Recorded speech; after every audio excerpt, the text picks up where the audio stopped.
লাগলো? ও হ্যাঁ, না গান অনেক ভালো ছিল। বিশেষ করে আপনার মানে বন্ধুরা মানে সবাই খুব মিশুক, সবাই খুব ভালো, সবাইকে আমার ভালো। আর আমাকে মানে আমাকে কেমন লাগলো? আপনাকে তো মানে তোমাকে আমার প্রথম দেখাতেই ভালো লেগেছে। তাই? তাহলে তো প্রবলেম। কেন?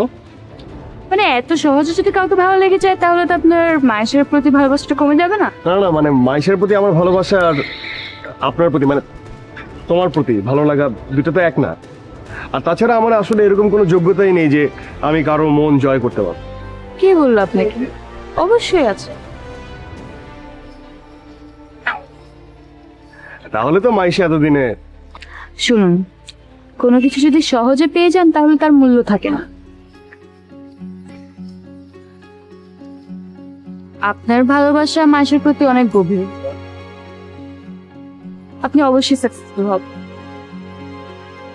জানি না, মানে দিন দিন না আমার কনফিডেন্স লেভেল মানে আমার বিশ্বাস দিন দিন কমে যাচ্ছে। কি যে বলেন না, তরি যখন তীরের কাছাকাছি চলে আসে তখন কিন্তু তর্স হয় না। তবে আমাদের চেষ্টায় তরিকে তীরে ফেরাতেই হবে। সামনের দিনগুলোতে অরিন তুই আমাদেরকে হেল্প করবি কিন্তু। এই না না ধুর, মানে তুই এর মধ্যে আবার ওকে কেন জ্বালাচ্ছিস? কেন, আমি কি আপনার বন্ধু হওয়ার যোগ্যতা রাখি না? ছি ছি ছি ছি, এটা কি বললে তুমি? অবশ্যই যোগ্যতা রাখো, মানে তুমি তো আমার বন্ধুই। আর তুমি আমাকে আপনি আপনি করো না তো, প্লিজ তুমি আমাকে তুমি করে বলো, আই ডোন্ট মাইন্ড। ঠিক আছে, কাল বিকেলে আমরা যেখানে বসি সেখানে চলে আসিস। আজ অনেক রাত হয়ে গেছে, যেতে হবে। চল অর্পণ, অনেক রাত হয়ে গেছে। Bye bye. Sorry sorry sorry sorry sorry sorry sorry, আমার লেট হয়ে গেছে। মানে আমি আসলে এই যে হাতের ব্যাপারটা না বাবার কাছ থেকে লুকিয়ে তারপর আসতে হয়েছে। মানে বাবা দেখে ফেললে ওই বাসায় একটা আদালত বসে যেত। তুমি আদালতের বয়ে আছো, আর এই মাত্র মাইশা চলে গেল। মাসি চলে গেল মানে? হ্যাঁ চলে গেছে। চলে গেছে? উফ, আমি বললাম না যে আমার দ্বারা এসব প্রেম টেম কিছু হবে না। মানে আমার রাশিতে এসব নেই, মানে আমি আসার আগেই ও চলে যাবে। আরে ডোন্ট ওয়ারি, ওরা সবাই যোগ করছে, ও যায়নি।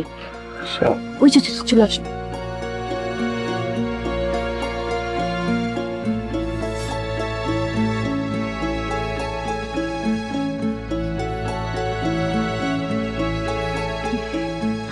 কি রাশি ফিরলো? হ্যাঁ দেখ, বেচারা লজ্জায় লাল হয়ে গেল। দেখছি মজনু। তোরা থাক তাহলে, আমি আসি, কারোর সাথে একটু যাই। ওকে, তুমি চলে যাবে? হ্যাঁ। Okay bye.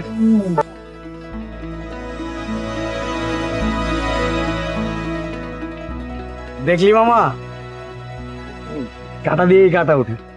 2 বছর ধরে ঘুরতেছো পিছন পিছন, একটা বারের জন্য ফিরে তাকায়নি। আর আজকে সুন্দর একটা মেয়ের সাথে দেখছে, এমনি ফিরে তাকাইছে। দেখছো, তুইও না, মেয়েরা এমনই হয়। ধর না না না না, শোন শোন, এই জন্য না আমার হাত কেটে গেছে না, এই সিম্প্যাথির জায়গাটা থেকে মাইশা আমার দিকে তাকিয়েছিল। তাই? হ্যাঁ, আর এই যে তোর বান্ধবী অরিন, অরিন যদি এখানে না থাকতো আমি শিওর যে মাইশা এখানে এসে আমার সাথে কথা বলে তারপরে যেত। খুব আসতো। তুই যখন হসপিটালে ছিলি তোকে কি দেখতে এসেছে, খুব যত্ন করেছে। 2 বছর তো নাগরদোলার মতো ঘুরলি, এবার আমি যা বলি শোন। অরিনের সাথে ভালো বন্ধুত্ব কর, দেখবি জেলাসি থেকে ও তোর কাছে চলে আসবে। হ্যাঁ, ওর কথাটা একদম ফেলে দেওয়ার মতো না, কিন্তু দোস্ত মানে মানে হিতে যদি বিপরীত হয়ে যায়। হবে না, আমাকে ট্রাস্ট কর।